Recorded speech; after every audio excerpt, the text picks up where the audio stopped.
Maybe you're not even a competitive mindset person. Maybe you're not driven to perform at the top level. Maybe you don't care about getting better. Maybe you just want to play games and have fun. You should still have a testing group. It's time to duel! People have all kinds of reasons for playing competitive games, but I think my favorite has to be the social component. The people that I've met through Yu-Gi-Oh! And fighting games have been some of my closest friends that I talk to the most frequently, and our discussions don't extend just to the context of the game that we play together. And I think that's something magical about competition in general, bringing people together. But in this video, I want to talk specifically about the function of a playtesting group and what that can do for a person. And so here we go. So when I say a playtesting group, I mean like a group of people that you can interface with outside of locals to work on your shared hobby together. And so that can be for a card game or it can be for a fighting game. This is a group of people who have a shared goal of improvement and see things either in the same ways or in different ways. Similar opinions can be great when you're both smart. But different opinions can be great when you're both smart too. And so I think that I'll just organize my ideas into a list of pros and cons, and I'll talk through my experience with having a playtesting group and what it's done for me as a player. And maybe I'll motivate you to go out and make some friends and interface with your hobby outside of locals. But before we get too far into things, I just want to remind you to like and subscribe so you can keep up with my posts and help the channel grow.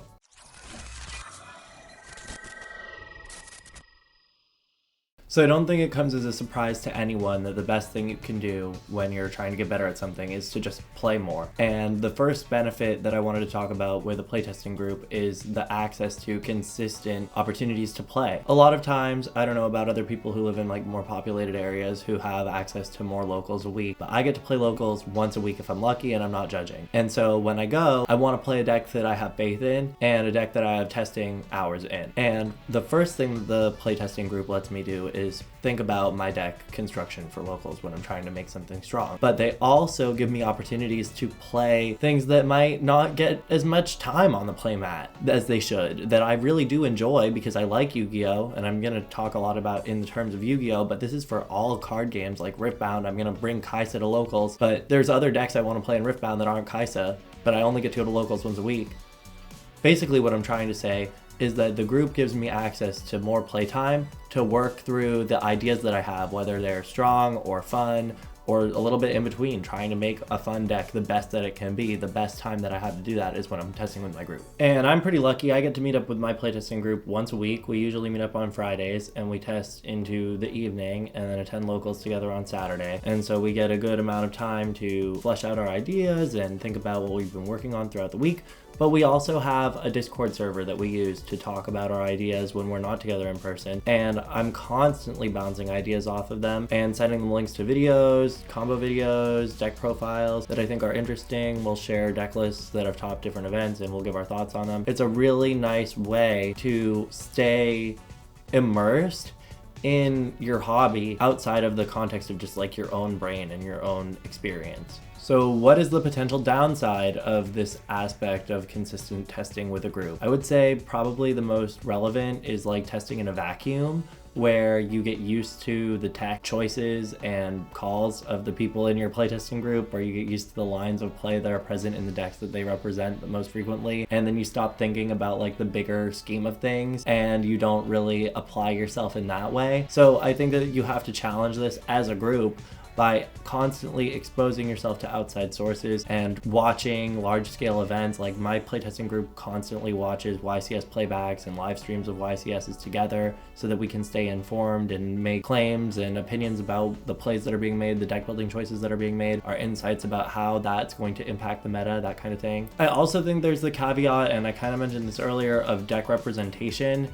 And I know this is maybe like a financial barrier, but you should really try to make sure that the people in your playtesting group are representing a wide range of decks that are present in the metagame and in the rogue space, because that's the best way to prepare yourself for those inevitable matchups and to get experience not only playing against, but playing on the decks that are represented in the game. You can actually switch hands with your opponent because you're sitting at the same table and you're there frequently, and you can say, let me pilot that and you pilot this, or let's sit down and instead of playing against each other, let's work through a combo line that we haven't thought of for this deck because I know it exists and we just haven't found it yet. And the last possible downside that I can think of for this facet of a playtesting group is when you start using testing time as a replacement for real events. That would be like if the people in your group start seeing each other outside of locals and then you stop going to locals, or you stop attending larger events like regionals and YCSs. That is a sign that the playtesting group isn't doing its job either. Which takes me to our next point.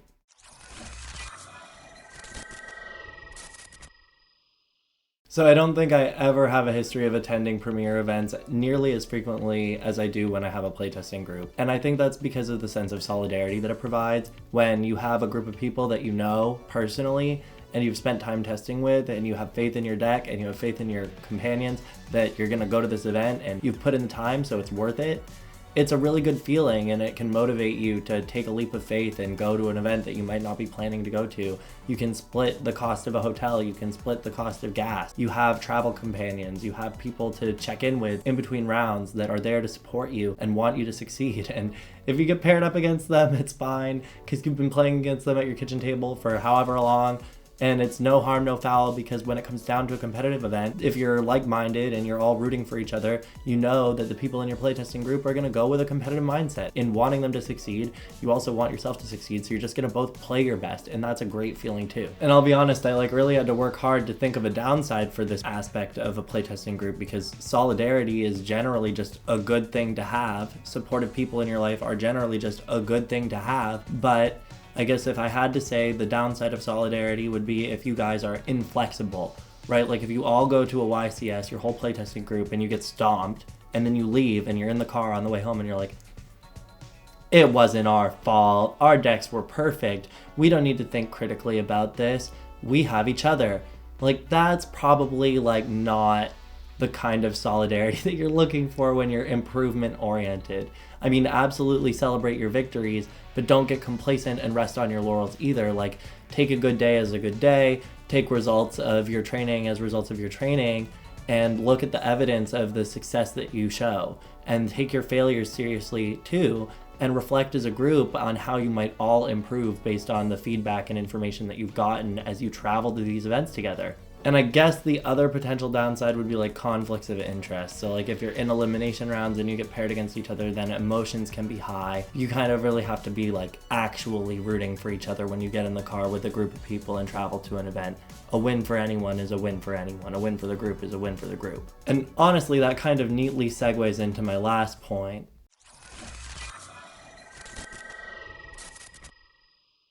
So you have your playtesting group and you started attending events together and you have a shared improvement mindset and you're rooting for each other and you're consistent and you're working together and you're meeting up all the time and you're talking outside of this and you're socializing on social media. And what happens as a result of that? You create genuine human connection. And that's like the secret key benefit to the playtesting group, is it is an avenue to make friendships. And these friendships can be surface level surrounding the hobby. If you just want card game bros, if you just want fighting game friends, that is absolutely fine. But if you want to make real friends, there's not very many ways that I can think of that trump traveling together to get to know somebody and working together towards a shared goal and like actually rooting for somebody else's improvement. You really get to know a person when you get to know them as a competitor. You really get to know a person when you get to know them as not only an adversary, but also an ally and a thinking partner. It's really special. And if nothing else about this video encourages you, maybe you're not even a competitive mindset person, maybe you're not driven to perform at the top level, maybe you don't care about getting better, maybe you just want to play games and have fun, you should still have a testing group. And you should play at the play level that you enjoy. And you should play with the amount of rigor that you find rewarding. And you will meet people, if you find people who are there for the same reasons that you are, you will meet people who will improve your life in more ways than just gaming, I promise. And who knows, you might even find something to connect with them on outside of your hobby. Like you might find somebody to go out to restaurants with, or find a new show to watch together. And it might extend outside of the entire original reason why you connected with this person in the first place. But don't forget to keep trying. If you want to improve, the whole point is that you want to improve. You should both keep each other accountable as well, and keep striving towards your shared goal, whatever that is. And so this has been my case for why you should seek out a playtesting group and make some friends about your hobby. I know in 2025, in the age of the internet, it's easy to stay isolated and just like stay to The Sims and play on Master Duel or just play online ranked until your face turns blue. But games are about connection, and I would highly encourage you to seek that out in your own time. And so thank you so much for watching, and I'll see you tomorrow.